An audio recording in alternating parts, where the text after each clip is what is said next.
You were not born to break. You were born to break through, to rise, to endure, to stand, even when the world tried to bury you, even when the pain was too heavy, even when silence was your only companion, even when every voice, inside and out, whispered, "Just give up." But you didn't. You stood, you fought, you refused. And today, this is not a story about strength. This is a story about unbreakable will, about the man, not the one who never fell, but the one who got up again, and again, and again. The man who refused to break, even when life tried to. This is his story.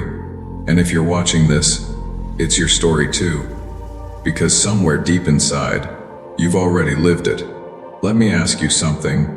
When was the last time you wanted to collapse? Not from physical exhaustion, but from emotional weight. The kind that sits in your chest like a stone.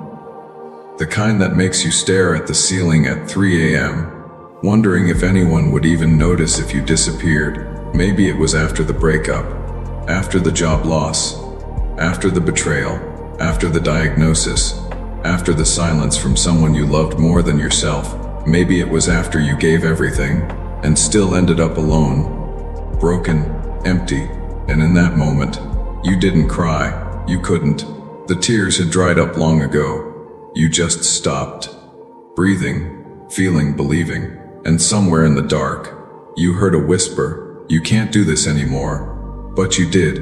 You kept going, not because you were strong, but because you had no choice. Because breaking meant letting go, and you weren't ready. Not yet. And that right there, is where legends are born. Not in victory, not in applause, but in the quiet, unseen moment, when a man chooses to stand, even though every bone in his body wants to fall. This is not a speech about perfection. This is about persistence, about the man who didn't have a perfect life, but refused to let it destroy him. He wasn't the hero in the movies. No cape, no spotlight, no fanfare, just a man with scars on his soul, with shadows in his eyes, with a past that tried to define him. But he said, "No, I am not what happened to me. I am what I become after." And that is power. Let me tell you about him. The man who refused to break. He wasn't born with courage. He learned it. In the cold mornings when he woke up and had to force himself out of bed. In the nights when he sat in his car and screamed into the silence. In the moments when he wanted to drink, to numb, to disappear, but chose to breathe instead. He wasn't fearless. He was terrified of failure, of loneliness, of being forgotten, of never being enough. But he moved anyway, one step, then another, then 1,000, until one day, he looked back and realized he had walked through hell, and somehow, he was still standing. He lost love, not just once, but twice, 3 times. Each time it felt like a piece of him died. The first time, he cried for weeks.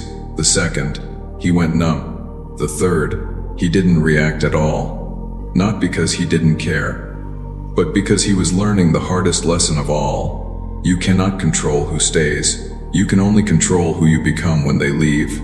So he stopped chasing, stopped begging, stopped trying to be what they wanted, and started becoming who he was meant to be, even if no one saw it, even if no one believed in it, even if no one came back. He failed. Oh, how he failed. Businesses collapsed, dreams faded, opportunities slipped through his fingers. People laughed, said he wasn't good enough, said he should quit, said he was wasting his time. And for a moment, he believed them. He sat in the dark, surrounded by the wreckage of his efforts, and asked, why keep going? But then, a memory surfaced. His father's voice said, "Son, it's not about how many times you fall. It's about how many times you get up." And something inside him, something buried under years of pain, ignited. A spark, a flame, a fire, and he rose, not to prove them wrong, but to prove to himself that he was still alive, that he still had fight, that he was not done. He faced betrayal, from friends, from family, from the ones he trusted most. They lied, they used him, they walked away when he needed them most. And the worst part, he saw it coming. He felt the shift, the distance, the coldness. But he stayed. Because he loved. Because he believed in loyalty. Because he thought if he gave enough, it would be enough. But it wasn't. And when they left, he didn't curse them. He didn't scream. He just stood in the rain and let the water wash over him, not to clean the pain, but to feel something, anything. And in that moment, he made a vow, not to them, to himself. I will not let this break me. I will not become bitter. I will not close my heart. I will love again. I will trust again. I will rise, even if I have to do it alone. And he did. He battled his mind, the loudest enemy he ever faced. Not a person, not a situation, but the voice inside, the one that said, "You're not good enough. You'll never make it. No one really loves you." It spoke in the quiet. It twisted truth into lies.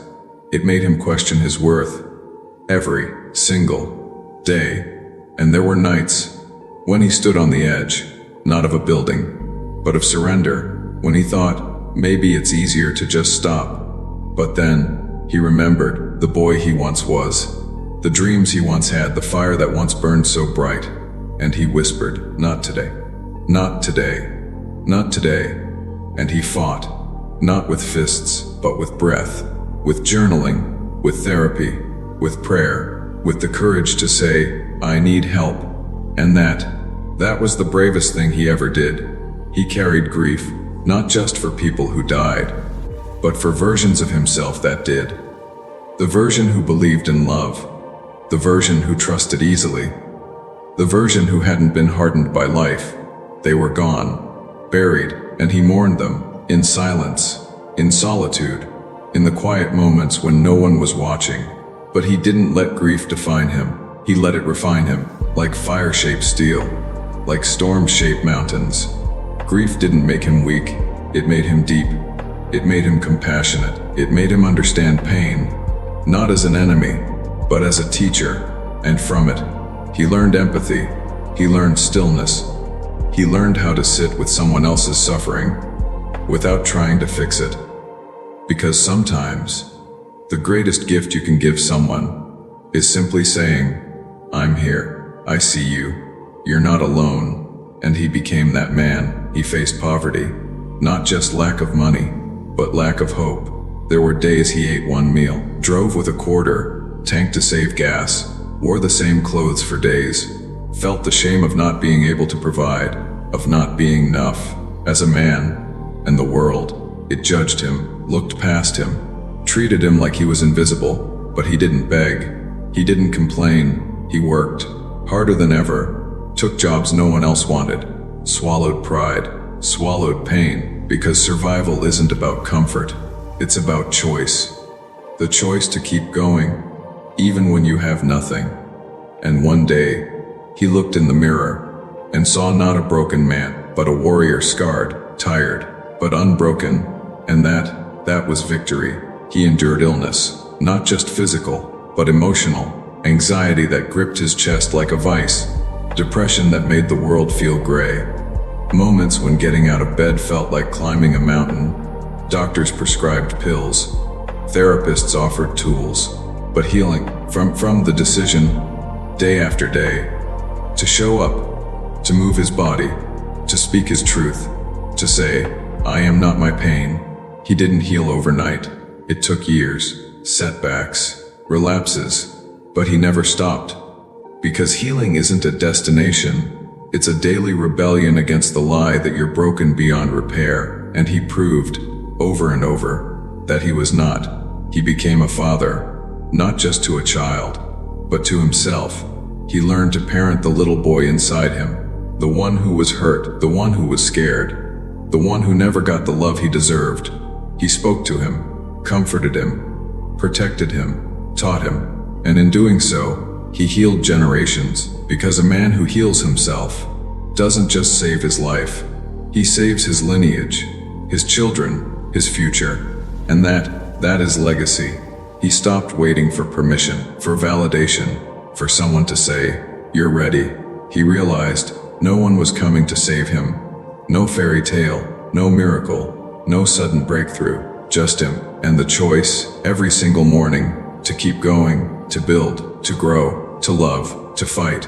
And so he did, quietly, consistently, relentlessly, until one day, people started noticing, not because he shouted, but because he shone, because a man who has walked through fire carries a light no darkness can extinguish.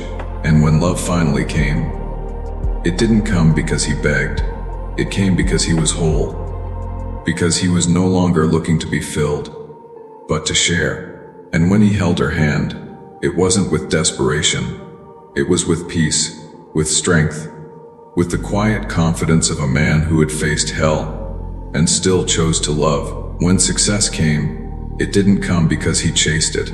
It came because he became the kind of man success follows: disciplined, purposeful, resilient, authentic. And when he stood on that stage, or signed that deal, or built that business, he didn't smile for the cameras. He smiled for the boy in the dark, for the man who refused to break, and he whispered, "We made it." But here's the truth: he never really made it, because the journey never ends. New storms come, new losses, new battles, but now, he doesn't fear them, because he knows he has already survived the worst. And if he survived that, he can survive anything. So who is the man who refused to break? He is not a myth. He is not a fantasy. He is not the guy with the perfect life.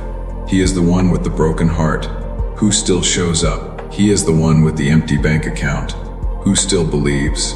He is the one with the trauma, who still loves. He is the one with the pain, who still fights. He is you, and me, and every man who has ever looked in the mirror and said, "I'm not done." So if you're watching this, and you're tired, and you're hurting, and you're wondering if you can make it one more day, I'm here to tell you, you already have. Every breath you take is proof you're winning. Every tear you've cried is proof you care. Every time you got up, after they said you wouldn't, is proof you are unbreakable. You don't need to be fixed. You don't need to be perfect. You just need to keep going, because the world doesn't need more men who never fell. It needs men who fell and rose, men who were broken and rebuilt, men who were buried and became the foundation. So stand, even if your legs shake. Speak, even if your voice cracks.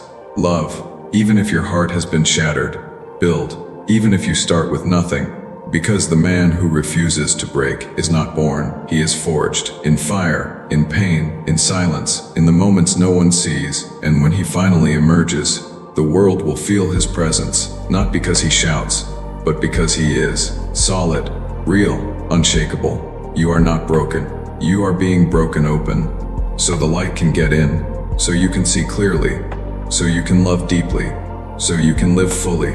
And one day, you will look back and realize the pain wasn't the end, it was the beginning of the man you were always meant to be. So keep going, keep fighting, keep believing, because the world needs your strength, your story, your light. And the man who refused to break is still rising, still standing, still becoming, and his name is you.